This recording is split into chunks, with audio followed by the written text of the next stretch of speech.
బొబ్బిలి పట్టణంలో అంతర్జాతీయ ప్రమాణాలతో నూతనంగా నిర్మించిన డాక్టర్ వెంగళరావు కంటి వైద్యశాల మహా ప్రారంభోత్సవ కార్యక్రమం ఈ నెల 13వ తేదీన గురువారం ఘనంగా నిర్వహించనున్నట్లు ప్రముఖ కంటి వైద్య నిపుణులు డాక్టర్ కెవి అప్పారావు తెలిపారు.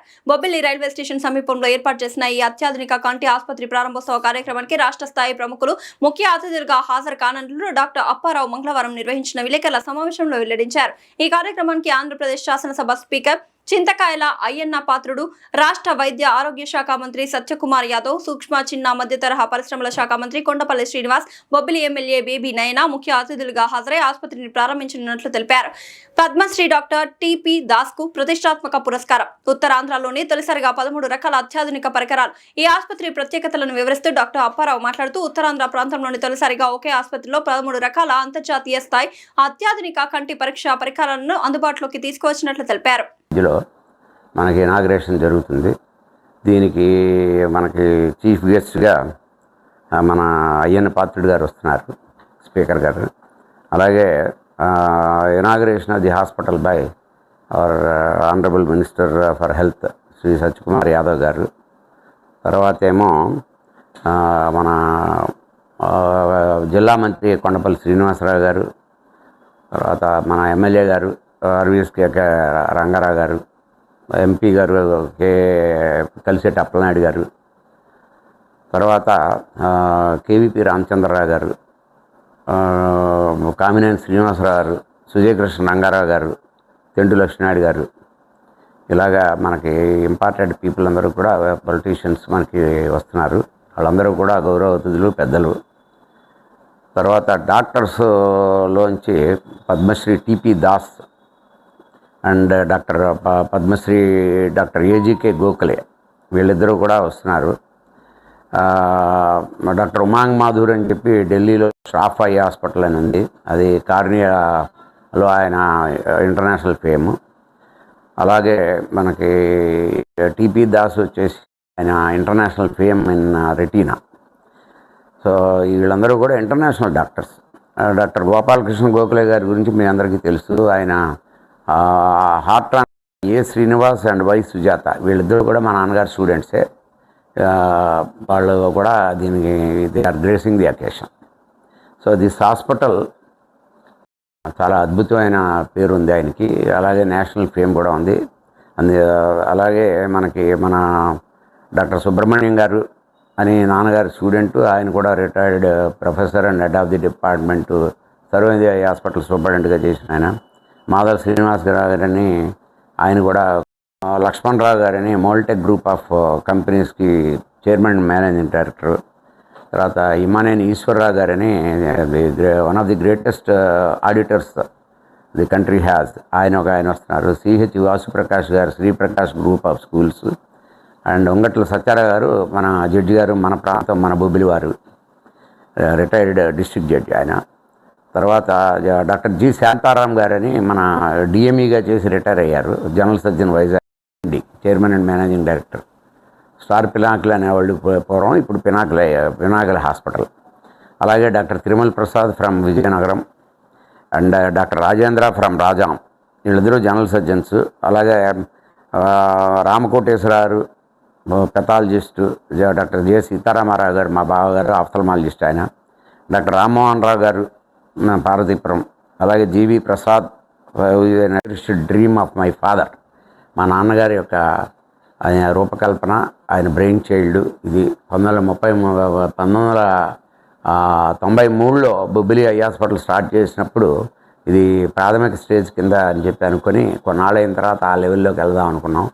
కానీ అనివార్య కారణాల వలన తర్వాత నాన్నగారు ఇక్కడికి వచ్చారు. తర్వాత నెక్స్ట్ జనరేషన్ వాళ్ళు లేకుండా ఇంత పెద్దవి కట్టలేమనే ఆలోచనకు వచ్చి ఇప్పుడు నెక్స్ట్ జనరేషన్ మాకు మా కోడలు గారు కూడా ఆఫ్థల్మాలజిస్టు, డాక్టర్ విజయ, కోటగిరి విజయ, ఆ అమ్మాయి కూడా ఆఫ్థల్మాలజిస్టు. ఆవిడ కూడా మంచి surgeon and she has got a very good hand in surgical hand. And ఆవిడ తర్వాత సిటీస్లో కూడా ఉన్నాయి, విజయవాడ, గుంటూరు, కోయంబత్తూర్, ఇటువంటి థర్డ్ లెవెల్ సిటీస్లో ఉన్నాయి. 4th లెవెల్ సిటీస్ అంటే district head quarters like Rajahmundry, for example రాజమండ్రిలో ఉండొచ్చు. అలాగే కాకినాడ, అండ్ దెన్ మనకి ఎగ్జాంపుల్స్ చెప్తాను. అలాగే కర్నూలు, తిరుపతి ఇటువంటి హెడ్ క్వార్టర్స్లో ఉంటాయి. కానీ 5th లెవెల్ అంటే లెస్ దాన్ 1 lakh పాపులేషన్ ఉన్న ఏరియా టౌన్స్లో కానీ ఆ రూరల్ ఏరియాలో కానీ ఎస్పెషల్లీ మోస్ట్ బ్యాక్వర్డ్ ఏరియా మనకి ఇండియాలో చెప్పుకోవాలంటే ఈ శ్రీకాకుళం, విజయనగరం జిల్లాలు చెప్పుకోవచ్చు. బికాజ్ మనకున్న గిరిజన బెల్ట్, తర్వాత ఏంటంటే మన 2 జిల్లాల్లో కూడా మనకు వాటర్ ఫెసిలిటీస్ లేకపోవటం వలన మనకి పంటలది వర్షాధారం అవటం వలన మోస్ట్ బ్యాక్వర్డ్ పైన భూములతో ఉన్నాయి కాబట్టి మనది బ్యాక్వర్డ్ ఏరియా కిందే లెక్క. అయితే ఇటువంటి బ్యాక్వర్డ్ ఏరియాలోని ఇంత తక్కువ 5th గ్రేడ్ టౌన్స్లో ఇటువంటి హాస్పిటల్ పెడతాం అనేది నాకు తెలిసి చాలా rarest of the rare. I think probably ఇండియాలో కూడా అతి తక్కువ ప్లేసుల్లో ఉండుండొచ్చు. నాకు తెలిసి అయితే 70-80 వేలు పాపులేషన్ ఉన్న టౌన్లో టెరిషరీ ఐ కేర్ అనేది చాలా కష్టం పెడతాం. ఎందుకంటే ఇది చాలా ఖర్చుతో కూడిన వ్యవహారం. కార్పొరేట్ హాస్పిటల్స్ అందరూ ఎవరో పెట్టినా వాళ్ళు బిజినెస్ ఎక్కడ ఉంటుందో అక్కడే పెడతారు తప్పితే ఇటువంటి వాటిలో పెట్టరు. మనం ఏంటంటే మా నాన్నగారు ఆలోచన మొదటి నుంచి, నేను 92లో I was doing my fellowship in America.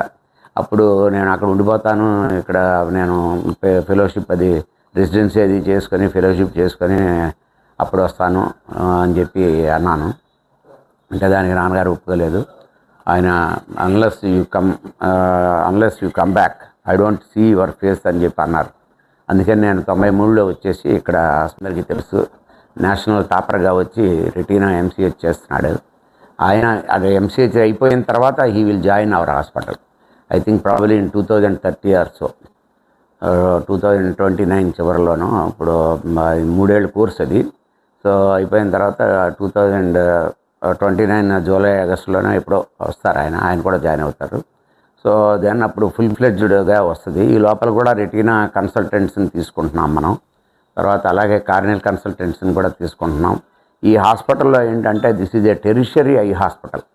అంటే దీని ప్రత్యేకత ఏంటంటే భారతదేశంలో ఇంతవరకు కూడా ఈ టెరిషరీ ఐ హాస్పిటల్స్ అనేవి పెద్ద పెద్ద సిటీస్లో ఉన్నాయి. అంటే బాంబే, ఢిల్లీ, బెంగళూరు, హైదరాబాద్,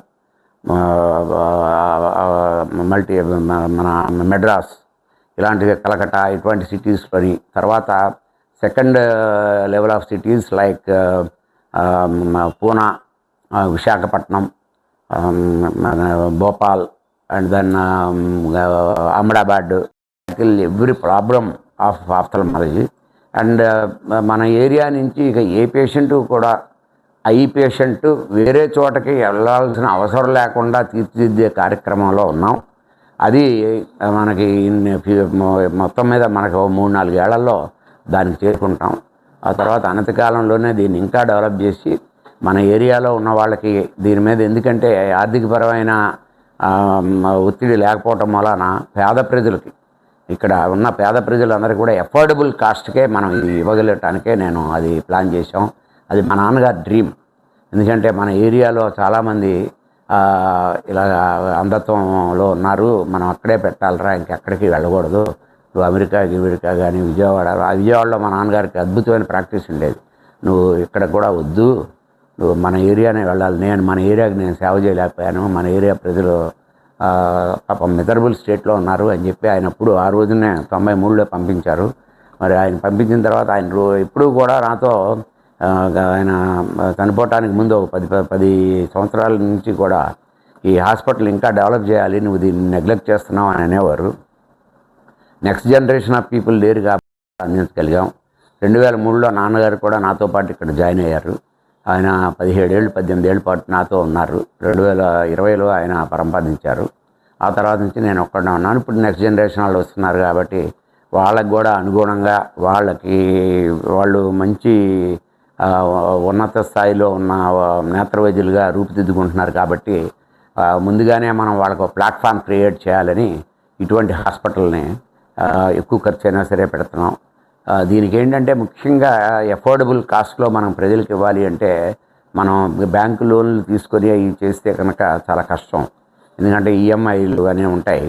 అది మన ఎవ్రీ మంత్ మనం ఆ ఇన్స్టాల్మెంట్స్ కడటానికి ఆ టెన్షన్తో ఉండటం, తర్వాత ఆ బర్డెన్ ఎంతో కొంత డెఫినెట్గా పేషెంట్కి పాస్ ఆన్ అవుతుంది జరుగుతుంది అన్నాను. అది భగవంతుడి దయ వల్ల మనకి ఆ నెక్స్ట్ జనరేషన్ పీపుల్ కూడా రెడీ అయ్యి వస్తున్నారు. ఆల్రెడీ మా కోడలు గారు అయితే వచ్చారు, కంప్లీట్ అయిపోయి. ఇక ఫెలోషిప్స్ చిన్న చిన్నవి ఉన్నాయి, అవి కూడా చేసేస్తారు. సో అయిపోయిన తర్వాత ఇంకప్పుడు వాళ్ళు కూడా ఫుల్ ఫ్లెడ్జ్డ్గా, అలాగే ఆశీష్ కూడా రావటం 29 మనకి జూన్ జూలైకి అయిపోతుంది. అయిపోయిన తర్వాత ఆయన కూడా వస్తాడు. సో వచ్చినప్పుడు డెఫినెట్గా ఇది ఒక మణిహారమైన నేత్ర వైద్య నిలయంగా దీన్ని తీర్చిదిద్దుతారు. నేను I am only the bridge between the legacy of doctor Vengalarao garu. ఆయన ఏంటంటే నేత్ర వైద్యంలో భారతదేశంలోనే అత్యున్నతమైన శిఖరాల్లో ఒకరుగా ఉన్న వ్యక్తి. నెక్స్ట్ జనరేషన్ వాళ్ళని కూడా మనకి భగవంతుడు అదృష్టవశాత్తు మంచి టాలెంటెడ్ పీపుల్ని ఇచ్చారు.